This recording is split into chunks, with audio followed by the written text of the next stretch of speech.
निकले थे तो मालूम तो वहाँ आज तो कोई निकला। नागौर जिले के मेड़ता उपखंड में मेड़ता रोड कस्बे में शनिवार को सुबह घर से निकले युवक का देर रात पटरियों पर शव मिलने से सनसनी फैल गई। मृतक के परिजनों ने जानकारी देते हुए बताया कि मृतक सुरेश पुत्र मदन लाल जाति नायक उम्र 23 वर्ष निवासी शिवरामपुरा मेड़ता रोड शनिवार सुबह अपने घर से राजी खुशी निकला था और शाम को घर वालों को फ़ोन कर बताया कि मैं थोड़ा देर से घर आऊँगा। पर देर रात के बाद पुलिस का फ़ोन आया और फ़ोन पर बताया कि रेल की पटरियों पर एक शव मिला है जिसकी पहचान करें। जिसके बाद परिजन तुरंत पहुंचे और मृतक की शिनाख्त की। जिसके बाद बात पूरे गांव में आग की तरफ फैल गई और बड़ी संख्या में समाज के युवा और ग्रामीणों की मोर्चरी के सामने भीड़ लग गई। परिजनों ने बताया कि मृतक सुरेश की बॉडी पर कई ऐसे घाव थे जिन्हें देखकर हत्या का पूरा शक है और बताया कि एक हाथ और एक पैर भी टूटा हुआ था। वहीं मृतक की गर्दन और पीठ पर धारदार हथियार से हमला करने के भी निशान थे। मोर्चरी के सामने सुबह से लेकर शाम 5 बजे तक प्रशासन से वार्ता चली, जहां मेड़ता डिप्टी विक्रम सिंह भाटी ने निष्पक्ष कार्रवाई का भरोसा दिलाया और मृतक के भाई की रिपोर्ट पर मेड़ता रोड थाना अधिकारी चितर सिंह शेखावत ने पुलिस थाने में मुकदमा दर्ज किया। जिसके बाद मृतक का अंतिम संस्कार किया गया। मृतक के परिजनों ने बताया कि हमें पुलिस प्रशासन से पूरे न्याय की उम्मीद है कि 2 दिन में ही नामजद आरोपियों को गिरफ्तार कर लिया जाएगा और मामले की निष्पक्ष जाँच की जाएगी।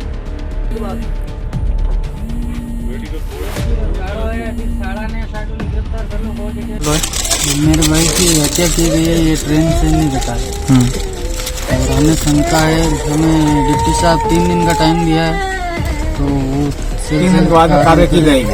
घटना कितने बजे की है? घटना है अपने 11 से 12 बजे की। आज सुबह 10 बजे। और घर से कब निकला था ये लगभग? घर से सुबह 8 बजे निकला। आपको किसी पे संदेह है?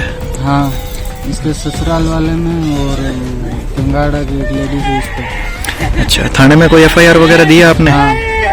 पुलिस ने क्या बताया आपको? पुलिस ने 2 दिन का टाइम दिया, परसों तक। थानेदार साहब और डिप्टी साहब वहाँ मौके पे आए थे, तो उन्होंने बोला था कि आपकी कार्रवाई हो जाएगी, आप अंतिम संस्कार करें, इसकी हम गारंटी देते हैं। जल्द। आपका क्या कहना? हमारा यही संदेह है कि डिप्टी साहब ने जो कि आकर वहाँ पे और थानेदार जी ने दोनों ने मिलकर हमारा कम से कम 6 घंटे से वहाँ प्रदर्शन कर रहे थे, तब जाके डिप्टी साहब और थानेदार जी ने मिलकर ये कार्रवाई की। और सुबह से हम सर वहाँ बैठे थे और जब जाके हम पूरे समाज के इकट्ठा होकर वहाँ बोले, जब जाके डिप्टी साहब ने और थानेदार जी ने ये कार्रवाई शुरू करी। और तब जाके हमारे छोटे भाई से अगर वायदा में ये कानूनी कार्रवाई जल्द 2 दिन में नहीं होगी तो हम जल्द हम पूरे समाज के मिलकर और धरना प्रदर्शन करेंगे। और इसलिए हमें जल्द आश्वासन देकर और हमारे समाज के बंदे को, हमारे भाई को और न्याय दिलाए। आपका नाम? मेरा नाम पद्माराम है।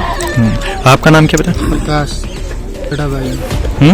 सुरेश का बड़ा भाई। ठीक है, क्या आपका? मेरा नाम है चंद्र। वो मेरे उसके बच्चे का बड़ा बाप है, जिसको रात को हत्या करके उसको लाइन पर डाल दिया गया। फिर मोर्चे में हम सवेरे गए, वहाँ जाने के बाद थानेदार साहब भी आए। थानेदार साहब ने कुछ अर्ज किया हमने, तो उन्होंने कहा डॉक्टर अभी है नहीं है, जब आएंगे तो पोस्टमार्टम कराएंगे। फिर बाद में 2-2:30 बजे हम सारे समाज के आदमी बैठ गए। फिर डिप्टी साहब आए। डिप्टी साहब एक आके फिर दोबारा वापस चले गए। तो फिर हमने कहा हमने बॉडी नहीं उठाएंगे। हमें कहते आप बॉडी ले जाइए। हमने बिल्कुल मना कर दिया कि बॉडी हम नहीं ले जाएंगे। तो फिर डिप्टी साहब आए और हमको आश्वासन दिया कि आपको 3 दिन के अंदर मैं आपका सब ये समस्या हल कर दूँगा। आपकी क्या मांग है? हमारी मांग यही है कि दोषी है उनको सजा दी जाए। किस पर वहम है आपको? वहम हमारे उसके ससुराल पर है, जिस पे हमने लिखा दिया उनका नाम। हमने रिपोर्ट के अंदर जो संदेह था उनका नाम वगैरह सब हमने लिखा दिया गया। पुलिस ने क्या बताया फाइनल आपको? फाइनल यही बताया कि कल नहीं परसों होगी आपकी लोकेशन निकालेंगे, फिर बाद में निकाल के आपको हम बताएंगे और आगे कानूनी कार्रवाई करेंगे। शव के पास क्या क्या मिला आपको? शव के पास हमारे कुछ नहीं मिला। अच्छा, उसके पास फिर 1 मिनट में कर। शव के पास कुछ नहीं मिला, उसके जेब के अंदर कुछ नहीं मिला। तो पर हमें संदेह होता है कि उसके पास उसका आधार कार्ड था, वो ड्राइवर था, उसका लाइसेंस था, फिर वो सब गायब कहाँ हो गए? कानों के अंदर सोने की मुर्गियाँ पहनी वो भी गायब होगी, तो फिर होगा कि कैसे हुआ? हमारे आने से पहले उन्होंने पंचनामा क्यों किया? कैसे रात को बॉडी लेके आ गए? जब लाया तो हमें क्यों नहीं बुलाएगा? फिर रात को बॉडी लाने के बाद में हमें क्यों बुलाया? जेब के अंदर पैसे बॉडी की स्थिति कैसी थी आपको देखकर क्या लगता है? इसलिए ऐसा लग रहा था वो एक तरह की हत्या थी, आत्महत्या नहीं। शरीर पर कहाँ पर कैसे निशान थे, कोई जानकारी? चोटें थी जी। मोरे में चोटें थी, खोआ पर 3 डांगने के ऊपर चोटें थी, और पैर में तोड़े थे, उसके पैर तोड़े गए थे। और इसके बारे में और कुछ? एक हाथ कटा हुआ था, सर कटा हुआ था, एक पैर यहाँ से कटा हुआ था, एक यहाँ से कटा सर हुआ पूरी तरह अलग हो, हाथ पूरी तरह अलग हो। उसकी आप ऐसे स्थिति लग रही थी जी। कि ये हत्या है, जी। आत्महत्या नहीं है। बॉडी के बारे में आपका क्या कहना है? क्या देखा आपने, क्या पाया सर वहाँ? मैं बॉडी के पास तो मैं रियल में नहीं गया था, लेकिन आप गए थे ना बॉडी में? आपने देखा ना बॉडी? हाँ, आप बताओ आपने क्या देखा वहाँ पर? बॉडी में यहाँ चोट लगी हुई थी और यहाँ लगी हुई थी, और एक हाथ यहाँ से कटा हुआ था और सर यहाँ से कटा हुआ था, और एक पैर यहाँ से कटा हुआ था और एक यहाँ से कटा हुआ था। ये ट्रेन का तो नहीं हो सकता। पुलिस वालों ने आपको क्या बताया कि भाई बॉडी को देखकर क्या लगता है?